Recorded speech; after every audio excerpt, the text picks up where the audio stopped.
issues have occurred in today's education system due to standardized testing.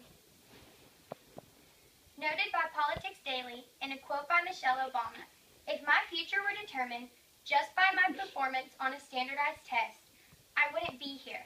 I can guarantee you that." In reflection, this is a very smart woman. Before becoming the First Lady, she obtained a law degree from Princeton and practiced law until her husband was elected president. And even she states that all of these great and wonderful things wouldn't have happened to her if she was being judged by her performance on a standardized test. By the end of my speech, I am hoping I will have proven why standardized testing must be eliminated. To do this, I will show that the No Child Left Behind Act actually hinders our child's learning rather than helping them. That standardized testing produces high levels of stress in young students, and that it has caused a teaching to the test kind of motto. To start, the No Child Left Behind Act actually hinders our child's education rather than helping them.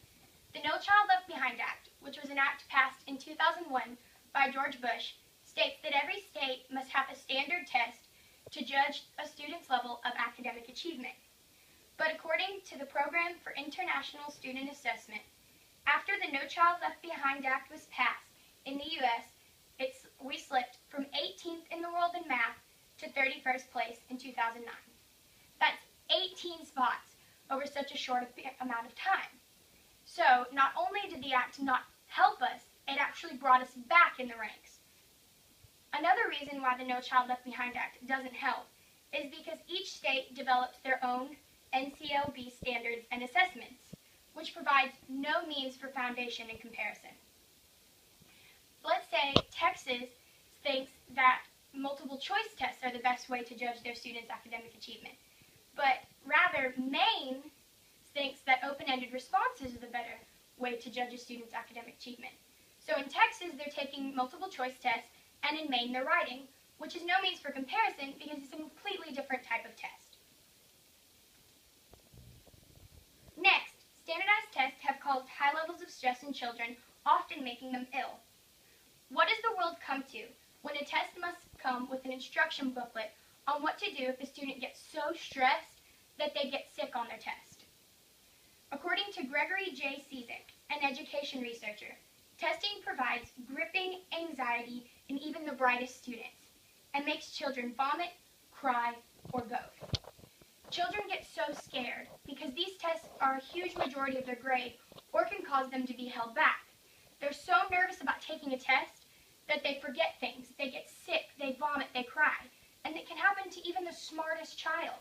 So there's no reason why we should have standardized testing because it's not a way to compare our students because they're getting so nervous that they're getting sick.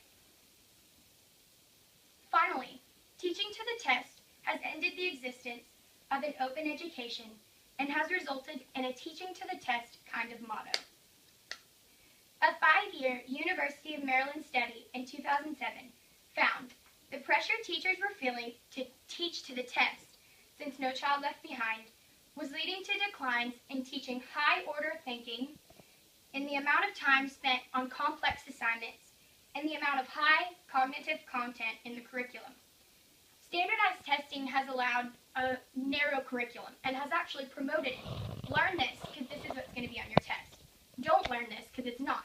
And learn it this specific way because that's the way you're going to need to know how to do it. It takes not only the creativity, which is like the thinking out of the box, going and doing something just because you can and putting your personality into something. It also has taken the critical thinking. Not so much what, like, it'll teach, do this certain way when you see this. Not, why am I doing this? Or what am I doing? It's also taken the enthusiasm out of learning. Kids don't want to go to school. They don't want to learn because they know that there's this test coming and they're going to need to know all of this stuff on it. They don't learn for the passion of learning because they want to get out and they want to learn things.